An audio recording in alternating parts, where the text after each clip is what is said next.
Assalamualaikum warahmatullahi wabarakatuh. Om Swastiastu, Namo Buddhaya, salam kebajikan.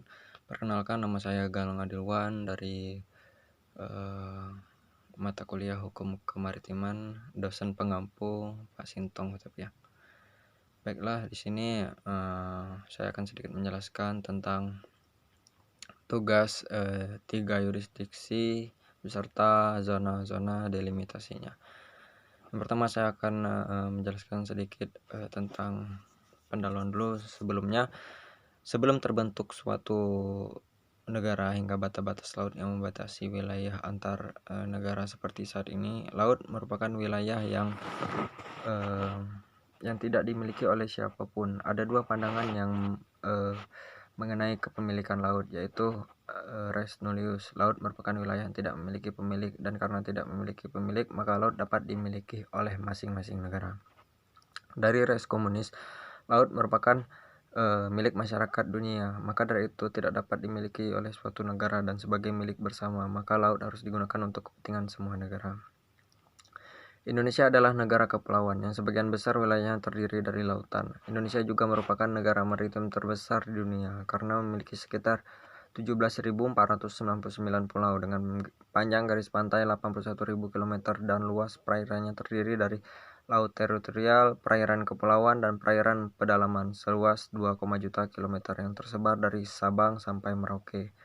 Luas wilayah laut Indonesia berdasarkan United Nations Convention of the Law of the Sea UNCLOS 1982 pada tanggal 10 Desember 1982 mencapai 3.257.357 km persegi, dan wilayah laut Indonesia juga berbatasan dengan negara lain yaitu Malaysia, Filipina, Thailand, India, Singapura, Vietnam, Australia, Timor Leste, Palau, dan Papua Nugini. Pembagian wilayah laut Indonesia berdasarkan hukum laut internasional yang disepakati oleh Perserikatan Bangsa-Bangsa atau yang biasa disebut PBB pada tahun 1982 terbagi menjadi 3 bagian, yaitu zona laut teritorial, zona landas kontinen, dan zona ekonomi eksklusif atau yang biasa dikenal ZII. Wilayah laut merupakan jalur transportasi yang selalu dilewati oleh kapal dari berbagai dunia, baik untuk tujuan komersi maupun tujuan non-komersial. Kapal asing dapat menggunakan hak lintas damai dalam melakukan pelayaran di wilayah laut teritorial suatu negara pantai. Namun kapal asing yang memiliki hak lintas damai tersebut harus mengikuti aturan yang berlaku, yaitu aturan yang ditetapkan oleh United Nations Convention on the Law of the Sea atau UNCLOS 1982 dan aturan yang ditetapkan oleh negara pantai. Jurisdiksi penegakan hukum atas kapal asing melintas di wilayah zona ekonomi eksklusif diatur dalam United Nations Law of the Sea UNCLOS 1982 dan hukum nasional negara pantai, karena UNCLOS 1982 memberi hak kepada negara pantai untuk menetapkan peraturan undang-undangnya asalkan tidak bertentangan dengan Konvensi Hukum Laut Internasional ini.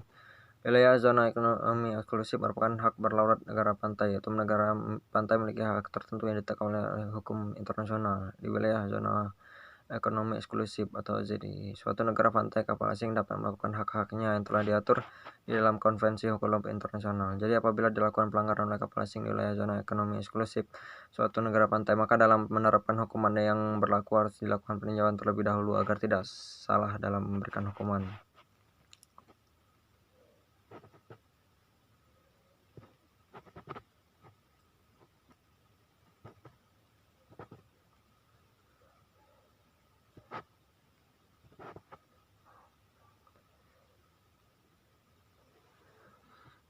Pengaturan tentang zona ekonomi eksklusif diatur dalam UNCLOS 1982 dan Undang-Undang Nomor 5 Tahun 1983 tercantum dalam pasal 4 ayat 3 Undang-Undang Nomor 5 Tahun 1983, yaitu ZII Indonesia, kebebasan pelayaran dan pergunaan internasional serta kebebasan pemasangan kabel dan pipa bawah laut diakui semua sesuai dengan prinsip-prinsip hukum laut internasional yang berlaku.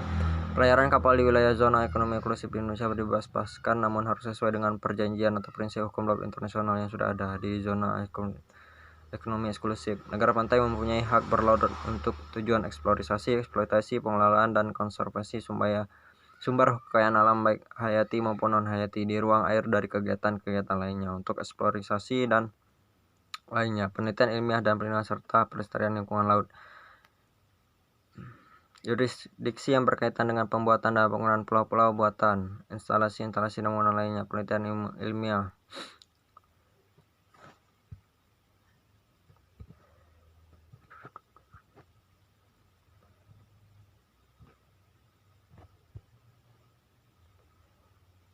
Berdasarkan pembahasan di atas, maka yurisdiksi penegakan hukum atas pelayaran kapal di zona ZII berdasarkan hukum laut internasional atau UNCLOS mengatur mengenai pelayaran kapal asing zona eksklusif negara pantai. Negara pantai mempunyai hak berlaulat di zona ZII untuk tujuan eksplorasi, eksploitasi, pengelolaan dan konservasi baik hayati maupun non-hayati.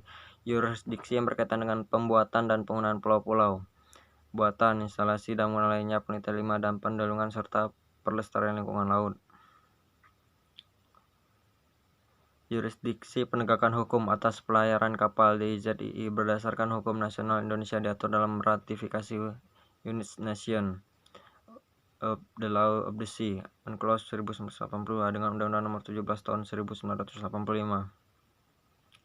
Dengan adanya hak-hak tertentu yang telah diatur di dalam UNCLOS, maka Indonesia juga memiliki kedaulatan untuk menegakkan hukum nasionalnya di wilayah zona eksklusif. Maka dari itu dalam penegakan hukumnya harus ditentukan terlebih dahulu adalah status kapalnya. Yurisdiksi penegakan hukum atas kejahatan perikanan di wilayah zona eksklusif Indonesia diatur dalam di Undang-Undang Nomor 45 Tahun 2009 yang merupakan perubahan Undang-Undang Nomor 31 Tahun 2004 tentang perikanan. Tercantum di dalam pasal 84, siapapun yang melakukan penangkapan ikan di wilayah laut Republik Indonesia dan terbukti melakukan pelanggaran, maka Indonesia wajib memberikan hukumannya. Penegakan hukum terhadap kapal nelayan asing yang melakukan kejahatan perikanan di wilayah zona eksklusif diatur di dalam UNCLOS 1982, yaitu di dalam pasal 73 ayat 3 yang berbunyi hukuman negara pantai yang dijatuhkan terhadap pelanggaran peraturan perundangan perikanan di zona eksklusif tidak boleh mencakup pengurungan jika tidak ada perjanjian sebaiknya antara negara-negara yang bersangkutan atas setiap bentuk hukuman badan lainnya. Di dalam wilayah laut, banyak kejahatan lainnya yang dapat terjadi selain kejahatan perikanan. Hal ini juga telah diatur dalam UNCLOS 1928. Tercantum pasal yang mengatur tentang penyitaan kapal perompak, mengatur tentang tanggung jawab negara sebagai penyita mengenai penyiaran gelap atau notorious broadcasting from the high seas. Diatur dalam pasal dan juga kejahatan lainnya yang dapat terjadi di saat pelayaran kapal di wilayah zona eksklusif. Penegakan hukum internasional jelas dapat berlaku jika terjadi sengketa antara dua atau lebih negara. Namun Indonesia memiliki kedaulatan dan dapat menegakkan hukumnya jika pihak dari negara lain melanggar peraturan mengenai pelayaran, penangkapan dan lain yang telah ditetapkan wilayah Indonesia. Jadi itu tadi 3 yurisdiksi dalam zona maritim. Yang dimaksud beserta zona delimitasi hukum maritim yang saya pilih ini zona ZII. Jadi 3 yurisdiksi tadi, yang pertama ada yurisdiksi penegakan hukum atas pelayaran kapal di zona ekonomi eksklusif. Yang kedua ada yurisdiksi penegakan hukum berdasarkan pelayaran kapal di berdasarkan hukum nasional Indonesia. Terus yang ketiga tadi yurisdiksi penegakan hukum atas kejahatan perikanan di wilayah zona